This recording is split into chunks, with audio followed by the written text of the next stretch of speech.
सबको जय जोहार। थकान तो महसूस नहीं हो रही है? संचालक महोदय ने कहा बहुत शॉर्ट एंड स्वीट में बोले।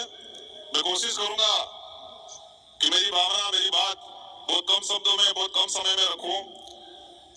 31वां आदिवासी सांस्कृतिक एकता महासम्मेलन में विभिन्न राज्यों से और अन्य देशों से पधारे हुए हमारे अतिथि, हम सब यहाँ पर एकत्रित होके हमारे आदिवासी समाज को किस दिशा में ले जाना है, हमारे आदिवासी समाज के संवैधानिक हक अधिकार और हमारे आदिवासी समाज की संस्कृति का संरक्षण संवर्धन को लेकर चर्चा कर रहे हैं। आज मेरा वक्तव्य शुरू करने से पहले मैं इस मंच से मेरी 84 की जनता को नमन करना चाहूंगा, धन्यवाद देना चाहूंगा कि 84 की जनता ने मुझे दूसरी बार विधायक बनाया और मेरे से पूर्व हमारे झारखंड से आए हुए मैडम ने बताया था सिलेक्शन का, भले इलेक्शन हुआ हो लेकिन 84 की जनता ने मुझे सिलेक्शन किया था और मेरी टिकट, मेरा सिलेक्शन 84 विधानसभा की झांझम पे हुआ था। 84 के कार्यकर्ताओं ने किया था और वही हमारा हाईकमान है। मेरी 84 की जनता ही हाईकमान है। मेरी 84 की जनता ही टिकट भी देती है और वोट भी देती है और इसी बदौलत 1,11,000 वोट मुझे मिले और राजस्थान के अंदर मैं दूसरी बार विधायक बना और हाईएस्ट वोटों से परसेंटेज के मामले में 1 नंबर और बाकी संख्या के मामले में दूसरे नंबर पे मेरा नंबर रहा। इसके लिए मैं 84 की जनता को धन्यवाद देना चाहता हूं।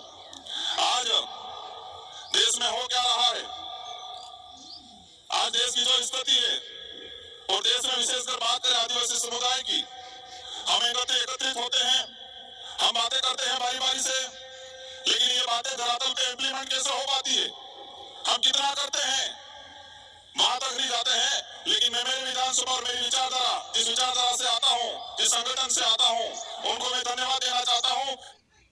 उसके किसी भी कोने में आदिवासी समाज पे कभी भी आपत्ति आई तो डूंगरपुर जिले के अंदर पहली रैली, पहला ज्ञापन होता है। भले मणिपुर के अंदर मामला हुआ और हम दावे के साथ कहते हैं कि पूर्वी भारत में अगर कहीं रैली हुई होगी, लेकिन दक्षिणी राजस्थान के अंदर या इस वाले इलाके के अंदर डूंगरपुर में पहली रैली और पहली ज्ञापन मणिपुर के मामले को लेकर हुआ। हसदेव वाला मामला हुआ, हसदेव का जो प्रकरण हुआ पिछली बार हुआ तो डूंगरपुर के अंदर सबसे पहले ज्ञापन और रैलियां हुई।